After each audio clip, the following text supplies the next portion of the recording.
ظہر کی نماز کے بعد غیبی مدد کی تسبیح جس نے پڑھی غیب سے 100 کروڑ ملے، جس نے یہ تسبیح پڑھی آج وہ کروڑ پتی ہے۔ بسم اللہ الرحمن الرحیم۔ شروع اللہ کے نام سے جو بڑا مہربان اور نہایت رحم کرنے والا ہے۔ السلام علیکم ورحمۃ اللہ وبرکاتہ۔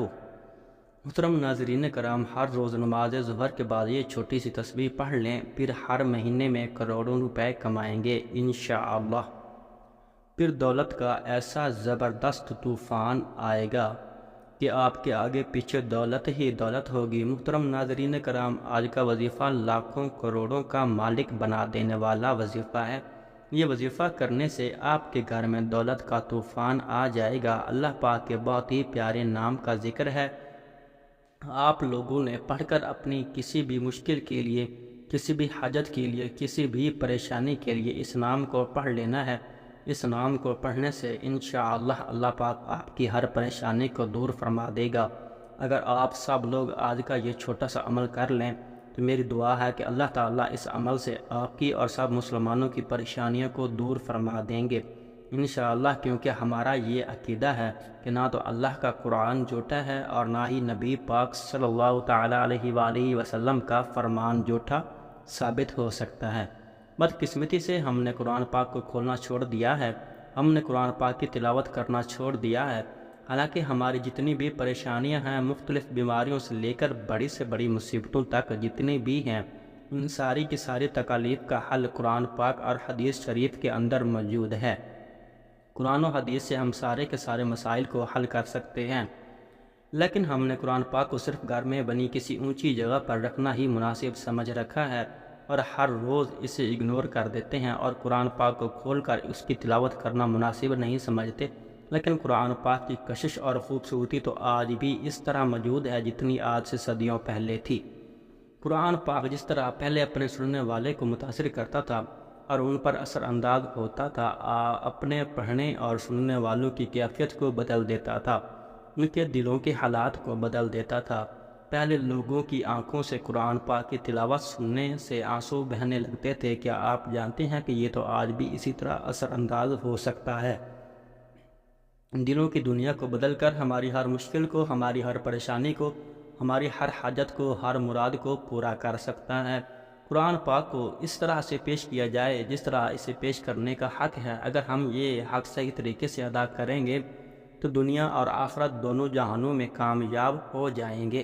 محترم ناظرین، یہ اللہ پاک کے صفاتی نام ہیں، ان کو آپ نے ظہر کی نماز کے بعد پڑھنا ہے۔ آپ کو اگر 10 کروڑ بھی چاہیے ہوں گے تو اللہ پاک سے ملیں گے، اور پوری دل جمعی کے ساتھ محنت کرو گی اور حلال رزق کی جستجو کرو گے تو اللہ پاک آپ کو 10 کروڑ بھی عطا فرما دیں گے، کیونکہ محترم ناظرین کرام، اللہ تعالیٰ ہی مالک الملک ہے، وہی تمام جہانوں کا مالک ہے اور اسی کے قبضہ اور قدرت میں ہر چیز ہے۔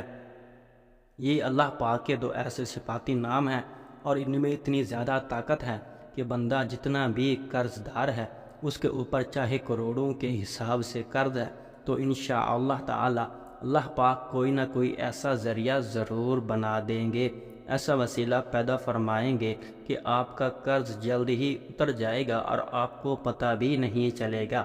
لیکن ایک بات کی وضاحت کر دیں کہ ہم جو بھی وظیفہ یا پھر عمل آپ لوگوں کو بتاتے ہیں، آپ اسے دل کے ساتھ نہیں کرتے، بلکہ آپ اس عمل کو آزمانا چاہتے ہیں۔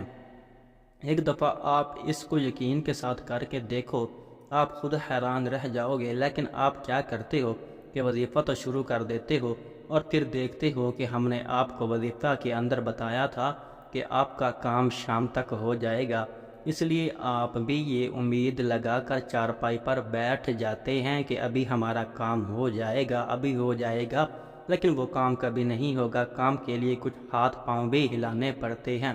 میرے بھائیو، یہ بات ٹھیک ہے کہ اللہ پاک ہر چیز پر قادر ہے اور وہ معجزہ بھی کر سکتا ہے، لیکن ان معجزات کے لیے بھی اللہ تعالیٰ کی طرف سے کچھ شرائط و ضوابط ہیں۔ اس لیے آپ کسی بھی وظیفے کو آزمائش کے طور پر مت کیا کریں۔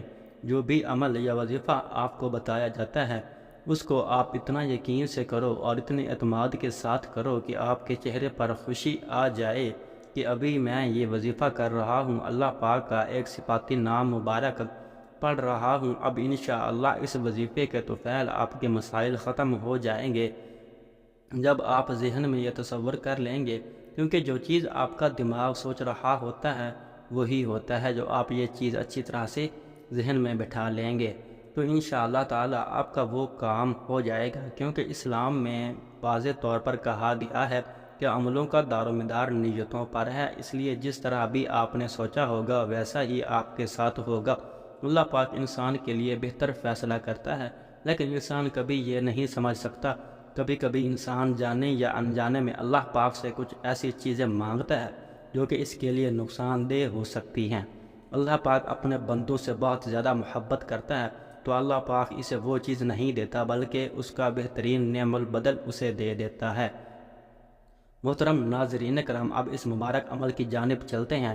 آپ کے گھر میں جتنی بھی تنگ دستی ہے، جتنی بھی مشکلات ہیں، جتنی بھی پریشانیاں ہیں، لڑائی جھگڑے گھریلو ناچاکی ہو، دکھ تکلیف ہو، غرض کوئی بھی مسئلہ ہو، آپ نے صرف روزانہ ظہر کی نماز ادا کرنے کے بعد اسی جگہ پر بیٹھ جانا ہے اور 33 مرتبہ اس عمل کو کر لینا ہے۔ اللہ پاک کے یہ صفاتی نام ہیں، یہ نام دولت کے لیے بہت مشہور نام ہیں۔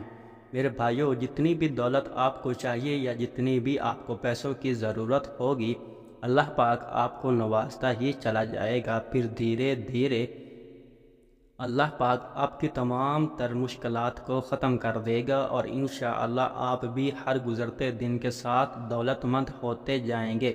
ناظرین کرام، یہ بہت ہی پیارا اور مستند وظیفہ ہے۔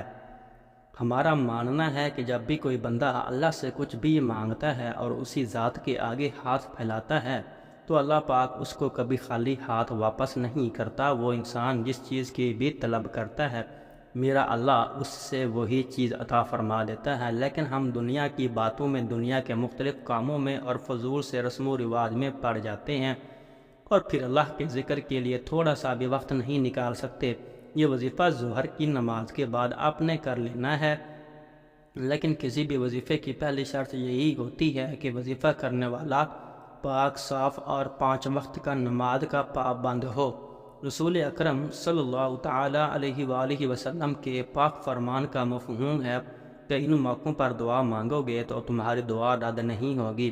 جب دھوپ میں بارش ہو رہی ہو، جب آذان ہو رہی ہو، سفر کے دوران، جمعے کے پورا دن، بعد علماء کرام کے نزدیک جمعے کے نماز میں 2 خطبوں کے دوران، رات کو جب آنکھ کھلے، یعنی خاص طور پر صبح تہجد کے وقت، کسی ناگہانی مصیبت کے وقت، فرض نمازوں کے بعد مانگی گئی خلوص کے ساتھ دعا، نبی کریم صلی اللہ علیہ وآلہ وسلم کے پاک ارشاد کا مفہوم ہے کہ تم اللہ تعالیٰ سے ایسی حالت میں دعا کیا کرو گویا کہ تمہیں قبولیت کا یقین ہو، اور یہ بھی جان رکھو کہ اللہ تعالیٰ غفلت سے بھرے ہوئے دلوں سے مانگی گئی کوئی بھی دعا قبول نہیں کرتا۔ اکثر لوگ دعا کرتے اور اس کے قبول نہ ہونے پر پریشان بھی ہوتے ہیں، حالانکہ کسی کی دعا رد نہیں ہوتی۔ حضرت ابو ہریرہ سے مروی ہے کہ نبی کریم صلی اللہ تعالیٰ علیہ وآلہ وسلم نے فرمایا کہ انسان اپنے رب کے سب سے زیادہ قریب سجدے کی حالت میں ہوتا ہے، اس لیے سجدے میں دعا کثرت سے کیا کرو۔ اسلام کے 5 ارکان میں سے کلمہ طیبہ کے بعد دوسرا رکن نماز ہے۔ نماز کی اہمیت کا اندازہ اس بات سے لگایا جا سکتا ہے کہ رب تعالیٰ نے اپنے کلام پاک قرآن مجید میں 700 سے زائد مرتبہ نماز کا ذکر فرمایا ہے۔ جہاں نماز پڑھنے والوں کے لیے بہت سے انعامات کی بشارت ہے، وہیں اس کو چھوڑنے، سستی برتنے یا پھر اس کی روگردانی کرنے والوں کے لیے سزائیں بھی مقرر کی گئی ہیں۔ پہلے بسم اللہ الرحمن الرحیم پڑھ کر 21 مرتبہ اول و آخر درود ابراہیمی آپ نے پڑھ لینا ہے، پھر 33 مرتبہ یا غنیو یا مغنی، یا غنیو یا مغنی، یا غنیو یا مغنی پڑھنے ہیں، اور اس کے بعد 300 مرتبہ استغفر اللہ استغفر اللہ استغفر اللہ پڑھیں، اور اس کے آخر میں 7 مرتبہ درود ابراہیمی پڑھ کر اللہ تعالیٰ کی بارگاہ میں اپنی حاجت پیش کریں۔ اللہ تعالیٰ آپ کی دلی خواہشات، آپ کے تمام دکھ تکلیف اور تمام پریشانی سے بخوبی آگاہ ہے، لیکن اس کے باوجود بھی اللہ تعالیٰ کو انسان کا اپنے سامنے مانگنا بہت پسند ہے۔ اس لیے آپ خوب دل لگا کر اور دل جمعی سے، مکمل یقین سے، مکمل اعتماد سے اللہ تعالیٰ سے مانگیں اور ہمیشہ اسی طریقے سے دعا مانگا کریں۔ اللہ تعالیٰ سے سچے دل کے ساتھ دعا مانگیے اور مکمل یقین اور بھروسہ رکھیے، اللہ تعالیٰ آپ کی دعا کو قبول فرمائے گا، پھر آپ خود حیران رہ جائیں گے۔ ہمارے نبی تاجدار مدینہ سرور کونین صلی اللہ تعالیٰ علیہ وآلہ وسلم روزانہ اللہ تعالیٰ سے دعا مانگا کرتے تھے، اور آپ سب بھی میرے ساتھ دعا مانگیں۔ اے اللہ، اے میرے پروردگار، تیرے سوا اس قابل کوئی بھی نہیں ہے کہ جس کو مدد کے لیے پکاروں۔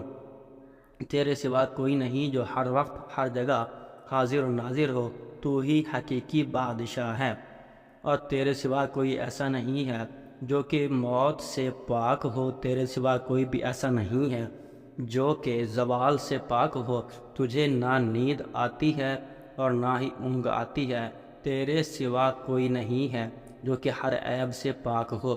اپنے پیارے حبیب حضرت محمد مصطفیٰ تاجدار نبوت صلی اللہ تعالیٰ علیہ وآلہ وسلم کے صدقے میں ہماری تمام پریشانیوں کو دور فرما، ہمارے تمام دکھ تکالیف ہم سے دور فرما، اور ہمارے دلی حاجات قبول منظور فرما، اور ہم سب کو پکا اور سچا مسلمان بنا، اور ہم سب کو عذاب قبر اور عذاب حشر کی سختیوں سے محفوظ فرما، آمین ثم آمین۔ محترم ناظرین، اگر ویڈیو اچھی لگی ہے تو ویڈیو کو لائک کر دیں، اور اگر ابھی تک آپ نے ہمارے چینل کو سبسکرائب نہیں کیا تو ہمارے چینل کو لازمی سبسکرائب کر دیں تاکہ ایسے وظائف آپ کو روز سننے کو ملتے رہیں۔ جزاک اللہ۔ اپنے رزق میں برکت اور وسعت کے لیے اللہ کے 99 ناموں میں سے ایک نام کمنٹ میں لازمی شیئر کریں، یا صرف ماشاء اللہ لکھ دیں۔ اللہ ہم سب کا حامی و ناصر ہو۔